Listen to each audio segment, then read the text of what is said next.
This is the CHRILLCAST. I'm Chris. And I'm Will. And I'm John. And John, why don't you give everybody a little overview of your YouTube channel and your overall music career? Yeah, so my name's John. I have a band project called Fortnite.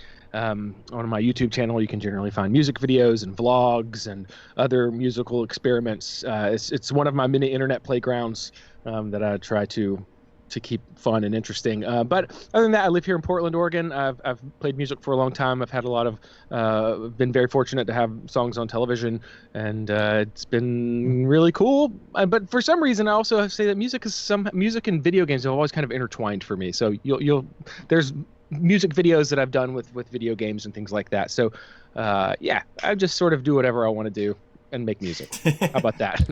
It's got a great video of him beating Punch-Out on his YouTube channel, so definitely go check that out. That was a big day. Big day. Also, weren't you nominated for a Grammy or first round of Grammys? We had one of our videos was essentially in the first round of it was nominated to be nominated. If that makes sense. Okay. So, yeah. You know. Yeah. But anyway, you could do that, guys. I'll hook it up if you're interested. Get you a Grammy. There you go. They hand them out these days. So we're going to be doing a little thing this week. We haven't done one of these before. We're going to be doing a little giveaway on our Wednesday video. We've got a copy of his latest Fort Atlantic CD, and we're going to be handing that out to a commenter on Wednesday. We'll give you the rules on the Wednesday episode. But it'll likely be you'll have to comment and then follow his Twitter account and our Twitter account to be involved in that. So I think that'll be what we'll do. Subscribe and follow. So more details to come, but look forward to that. John's probably sitting here like he hasn't even bought it yet. How's he going to give one away? And it's going to come with a personalized note from the CHRILLCAST. Yeah. There you go. Yeah. A personalized email. And keep it fresh. Anyways. And an apology from me. I'm sorry. All right. Well, what's today? Today is Manic Monday. Wow, you are not enthused about Manic Monday. No, I haven't done it in the last couple of weeks, so might as well roll with it. So we usually do a couple quick topics before we get into our main topic, but our main topic is obviously Travis Scott and Fortnite because that's insane. But quick topic, first one. Stadia has finally passed 1 million downloads. You know, it only took them almost 6 months. They just forced all of the Google employees to download it. Yeah. That would get you there. Quibi had more. Quibi, was that the name of it? It had more downloads in the first week. So I think you're right. Yeah. Will and I have been very vocal. We do not like the idea of Stadia, personally. Yeah. We think xCloud is a much better product, at least from the onset of it and the way they've kind of described what it is. And the beta is better than a full-fledged product of Google Stadia. So. I have not heard good things about Stadia. I have friends who have it, and you can find them right now on their Xbox. There you go. And you have a friend in your Fort Atlantic group that does video games, right, for a living, developer of some sort? Well, no. So Tim works for a company called Panic, and Panic makes software. They make like FTP software. And, okay. Coda, there's one of their big ones is for that. But they have made, they've essentially made Panic has published the Untitled Goose Game and Firewatch. Oh, nice. And they're also doing that good. small little the Playdate, which is this like small, tiny handheld monochrome screen video game system that they have really cool ideas with. So they are involved with gaming, but Tim mainly does web work for them. Oh, okay, cool. I had seen a tweet about Untitled Goose Game, and I was like, Yeah. It's pretty cool. I mean, there's a lot of I get a few little juicy details before they hit the press, but before it's like 30 minutes. Hey, guess what? This is coming. Oh, cool. Yeah. But back to the Stadia. So they gave away 2 months for free, and I think that's how they got to their 1 million downloads. Otherwise, I don't know how they would have got there. The service is reviewed very poorly, and there's not a lot of value to the service at this point in time. So not surprising it took them this long, but it was going to happen. It was an inevitability. Yeah, well, their pricing model makes no sense. Like, you have to pay for the service and then have to pay full price for a game you don't actually own, because I can go get the same game, because they're not newer games. A lot of them are older. You know, either pay $60 in Stadia for a digital download or go to GameStop, pay $5 for a physical copy. Right. You're not wrong. No, I love the idea of streaming games. I think this is going to be interesting. And again, like you said with Project X Cloud, that one to me excites me because I prefer to play Xbox on my TV. It's big and all the beautiful frame rates and all that stuff. But sometimes, I mean, I'm a dad, so I can't necessarily play some of the games in front of my 4-year-old. So that having that opportunity to do something on like my iPad or my phone, like that to me is exciting. Google, I just don't think has been able to pull it off, but that's why I think Microsoft has secretly been working on the secret sauce for it. I'm excited about hopefully getting my hands on that someday. Well, I love the fact that you can currently, if you have an Xbox in your living room, you can stream it to your phone as is using what's that app you used for a while? Well, oh man, I don't remember what it's called now. I just looked at that. I can't remember the name of it either. Yeah, I don't have it on my phone anymore because I had it on my iPhone. Yeah, Will switched to Android, so he's done with the iOS. Yeah, it was basically I looked at it and was like, you have to have your Xbox hardwired, and I was like, I can't. I'm out. Oh, okay. I can't do this. Yeah. Well, it works better if you have it hardwired. Yeah, it definitely does. But it worked really well. It usually would play like I could get like 4 or 5 rounds of like a Halo game or something in, and then it just started cutting out. So I'd have to restart it and do it again. But it worked great for those 20, 30 minutes. So the speaking of streaming services, another streaming service that I think is completely misunderstood to both the general public and the businesses that are partnered with it is the NVIDIA GeForce Now. And it's basically dead because the developers were asking for money. And I don't think they really understood. The GeForce streaming service is not a Netflix-style service. It's like you already have games on Steam, and this essentially streams those games to any PC or phone or whatever the app is on, to allow like your gaming machine to stay in your basement, and then I want to play on my laptop upstairs, boom, you got the GeForce thing. It's basically like Steam Link but slightly better. So it's kind of weird that devs didn't really understand. And I heard it worked really, really well too. So it's disappointing that all the big names started pulling their products. Like Bethesda was the first, wasn't it? Yeah. They were all asking for a cut of whatever the revenue was. It was a $5 service. So like NVIDIA was just taking the money to cover the basic operation of the service in general. They weren't taking money to like make it a Netflix of gaming, because it's not like you were using games you didn't already own. It was all games you owned. So you were playing games that you owned over a streaming service that you paid for. Kind of a different concept. Kind of similar to Stadia, but not the same, because you actually still own the games on your PC. Like physically downloaded. That's the big difference. So I'm not sure what the gripe was with the developers. Maybe they had some contracts with Stadia. I really don't know.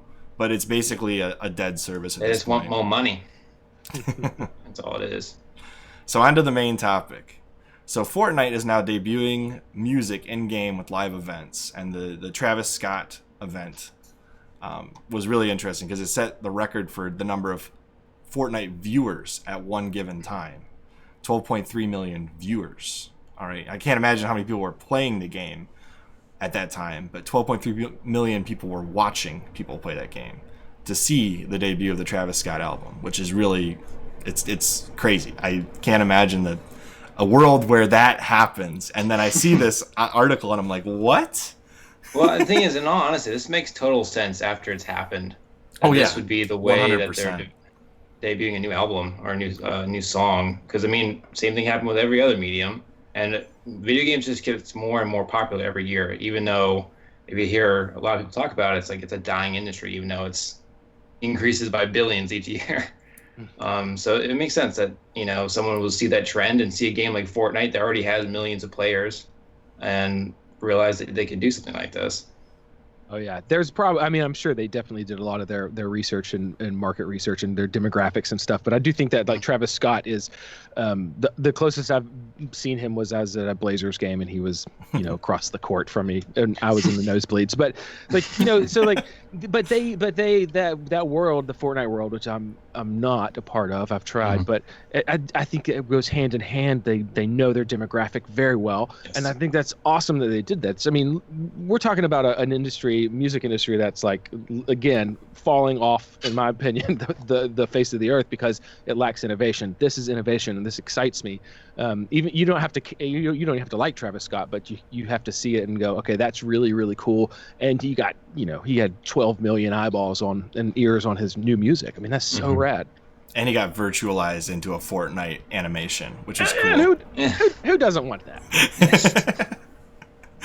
I have to ask, are you planning to do a Fort Atlantic night? As in, like, split Atlantic in the middle of Fortnite? And It's crossed my mind. Yeah, I know. Just using their font, essentially. There you go. I've thought about doing something like that. The problem is that I'm terrible at Fortnite. I tried for a while to get it, but then I just was, at some point I just, what was it they say in was I have a 4-year-old, so there's like a reference in Cars where they're like, how do you know when you're done? And you're like, the younger generation will tell you. And I was like, all right, I'm out. I can't do this. So, dude, I've seen that movie with my son, who's almost 3 now, and I know exactly what you're saying. Like, the Fortnite was my way out. I was like, that's it. They told me I'm done. Oh man, that's funny. You could just play the harmonica on the mic while people are while everybody else is playing. You're just like, I'm just gonna play the harmonica back here. Yeah. Was it what? I feel like Weezer did something at one point in a game, and now I'm not sure which one it was. But I feel like right. they did a virtual concert in something, maybe Second Life, or let's see what it was. End of the game. Is that video game music account? That's not it. Game music festival. Yeah, I don't know. I'd probably have to search the internet for a while to find it. Yeah, but they did a performance, and I've definitely heard of those things before. Oh, they actually released a video game. Oh wow! Called End of the Game. Okay. I think it's cool, man. I think what Travis Scott did is awesome. Mm-hmm. Not and he took advantage of an amazing situation and went for it. And I think that's like brilliant. It's a brilliant. It's the perfect time to do it. Everyone's online right now. Yeah. Yeah, everybody's online at home and has a lot of free time. It's true. Let's see if I can find the video of it, because I swore I saw it. There it is. There's the video. I just gotta make sure it's muted so we don't get the you don't want to get the copyright ding. Yeah. And actually I don't know if you knew this, but our music before and after our videos is actually like I produced that music specifically so that nobody would ever be able to ding us for our intros and outros. If they try to, I'll just be like, well, I wrote this, so. There you go. It's funny to use my own music and then all of a sudden it gets copyright claimed, and I'm like, well, it came from my brain. But how is this possible? Do you ever you've played Halo, right? So you know how great the soundtracks are on those games. Mm-hmm. Yes. Marty O'Donnell posted a video in which his music was used and got copyright claims. I have a weird Marty O'Donnell story that is kind of stalkerish. But I live in Portland. We had friends in Seattle, and we were in Seattle. We were eating lunch or dinner at some place, just kind of randomly, not anywhere near like downtown Seattle. And all of a sudden, here comes Marty O'Donnell, and I'm like, oh my gosh, like I'm a massive, and I was like, Marty, and he's like, looks at me like, is this guy about to kill me? Like, who is this kid? And I was like, oh, and he goes, you recognized me? And then at that point I realized how weird it was, and I was like, all right, I'm out. See ya. I did recognize you. I'm a musician. See you later. But he took it all in stride. But yeah, he's amazing. Yeah, Marty O'Donnell's one of the best. All right, I've got a couple discussion points on this Travis Scott video we need to get through. First one being, what do you guys think the future of online live debuts of music in video games is? Is this the future, or are we going to be seeing even more transformative type stuff in the future on top of that? Yeah, I think it's going to be more commonplace, but also I think VR is probably going to be where it's at for a lot of this debut stuff. So like, you put on your goggles and you can tune into a live, performance right from your living room. I think that's might be where it's at. Yeah, I have to echo the VR. That I think that's going to be the next step. In a sense, this is kind of like an interactive music video, and that's been done before, but not to this level by any means. But VR, I think, will be a really true new experience for online performance and debuting music, and I think that's going to be. I don't think we're far off from there, especially given the situation we're in now, where we're all stuck at home.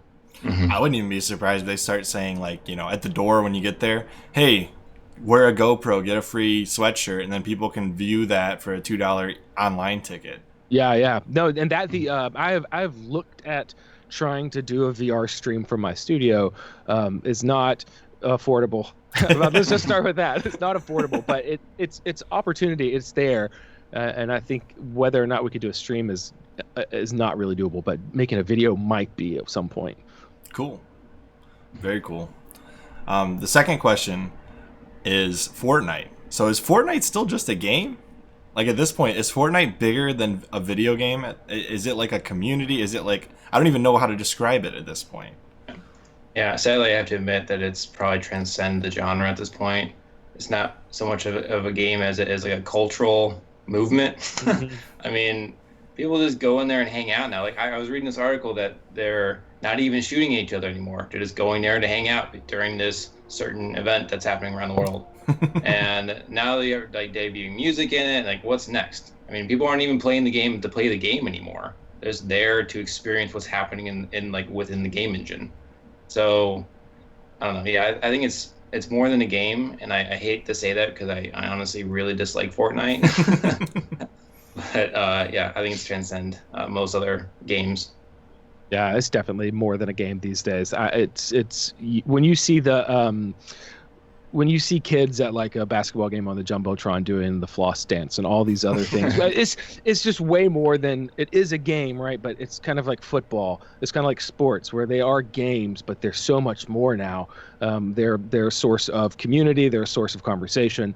Mm-hmm. It's kind of transcended just the game element itself and evolved into something much bigger. Yeah, I would agree with that. Especially when I see kids wearing Fortnite T-shirts, and I ask them, like, hey, what is that? Because I didn't even know what Fortnite was until like probably a year or two after it came out, and I started seeing kids wearing T-shirts with Fortnite on it, and I was like, what is this? And I looked it up. It's like, is this free-to-play game? I'm like, free-to-play games aren't cool, are they? Yeah. Like, what? And it's just way bigger than I ever thought it could possibly be. Like, yeah. It's like Minecraft big now, Yeah, absolutely. Well, the thing is, I'm an Epic Games fan, so from the Gears games, mm-hmm. And so I was following the development of this game, and when they launched the beta for the Royale version of it or whatever, I was following it, and then I played it, and I was like, this is crap, this is not going to go anywhere. And then it has that weird like building element to it, and then now it's just like, luckily I wasn't investing in stock or making decisions off of that because I would have felt really bad. I guess the last thing to really talk about is what does that say that Fortnite's largest crowd to ever play the game or watch the game at once occurred during a live debut of music as opposed to some kind of gaming content? What does that say about Fortnite that to get the most viewers ever, it wasn't even gaming? I really honestly believe that it still means that one, music is more relevant than people will give it credit for, and two, that it's these two worlds can combine and form something much bigger than just like, you probably have your gamers and then you probably have your Travis Scott fans, and there's probably plenty of intersection, but you have these kind of outskirts that don't play games, mm-hmm. or so like, and then all of a sudden you have this massive conglomeration of people. I think it's amazing. I mean, I really do. I'm jealous because it's such a cool idea, even though there's no way I could have ever done anything like that, but it's mm-hmm. so cool. You mean you wouldn't have a giant animated John playing guitar in the middle? Well, that hasn't gone over well. And I have one of those suits that the anime. I'm just gonna shut up now. But yeah, so yeah, it's not gone over well at the house. Trying to green screen it. Well, this actually just reminds me of, remember on the original Xbox and the 360 how you can actually import different audio tracks into the game. Yep. So it's kind of cool how we started off with something like that, and now you can actually go into a game and like someone's actually just debuting the music in the game for you. Mm-hmm. So you can think of it like if you're in Halo or something, it'd be cool. Like you're off on like a Halo, shooting aliens in one section, and you walk into another section, and you can walk into like a concert hall. I don't know. Like where is this going to go? It's kind of interesting to think about, like how this is going to evolve. Yeah, and the other thing I want to say about it is I think that there's the internet has become normal. And what I mean by that is, you would probably say a debut would be like on a Jimmy Fallon or a radio show or whatever for music. But now the internet is normal, right? So it is considered, in my opinion, equal if not greater than television. And so that opportunity is the norm, and it will continue to be the norm for a long time until something else comes about. But like, I think what we're seeing with live streaming and music, and what we're seeing with Fortnite, obviously, it's just the beginning. It really is.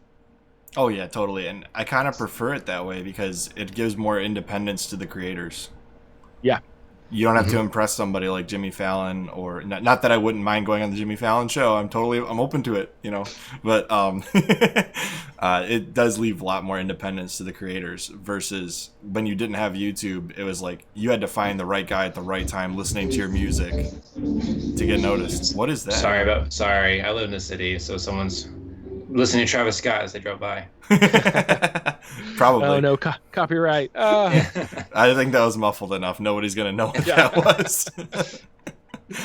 And then the other thing to note, almost 20 million views on this video about the Travis Scott performance already. That's pretty quick. That's what, 5, 6, 7, 8 days. 8 days, right? 8, 9 days, somewhere in there. Anyways. Yeah. That's quick. That's cool. Mm-hmm. I had one more thing. I'm trying to remember what it was. I have the other thing about crossing genres. This isn't the first time a musical artist has stepped into Fortnite. Just hasn't done it this big. But remember when Drake and Ninja played Fortnite together? Mm-hmm. Drake obviously saw the writing on the wall with that. Yeah, and that was the first big push for Fortnite, right? After, that was where Ninja essentially became a somewhat of a household name for people who had no at least idea. follow video games. But that Drake doing that was the first moment of Fortnite for me, where I was like, okay, what is this? So yeah, but you're right, that they've crossed. It just wasn't done in this capacity, but it's definitely the cultures are combining. And yeah. So final thoughts. Anybody got anything else to add to this one? Yeah, I guess I have a question. When do you think Fortnite's finally gonna die? Something's got to come out and beat it. Something does, yeah. Everyone thought it was not Apex Legends. Well, it keeps evolving like this. I don't know. Will it actually ever go away, or Fortnite in 10 years from now is going to be something completely unrelated, but it's still going to be there? Right, like World of Warcraft, right? Yeah, exactly.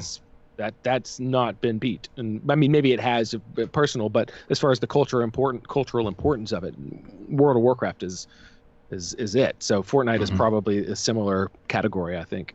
I think you've got essentially a what they call a category killer. Fortnite is the battle royale category killer. Mm-hmm. Yep. That you can't go up against this game at this point in time and expect to take more than a certain percentage of a market share, versus you're not going to take the whole market by storm in this type of game. Kind of like Minecraft. Nothing is going to unseat Minecraft at this point in time, and I fully expect a Minecraft concert in the near future, Microsoft. Let's make it happen. Maybe I could just go ahead and do that. I just do it anyway, right? There you go. Build a stage, put your guy up on dude, you should. Yeah, I know, right? I mean, I feel like it's doable. I will say, out of Minecraft, I have explored doing visuals with Minecraft, and I love Minecraft. It's Legos. It's just Legos with a lot of options, in my opinion. And you can play it with your kids. Yeah, and we can build things in the creative mode, but that's neither here nor there. I have considered it. Anyway, so Travis Scott, Fortnite, pretty cool stuff. And we didn't tell you how we signed these off. Did you tell him, Will? Chris will say something. No, I have not. All right, I'll tell him. All right, I'm just gonna say I'm Chris. He's gonna say I'm Will. You'll say I'm John, and then I'll say, and we will see you, and he'll say on the next CHRILLCAST, and we'll be all good to go. So okay. As always, I'm Chris. Will. And I'm John. And we will see you on the next CHRILLCAST. Bye, guys.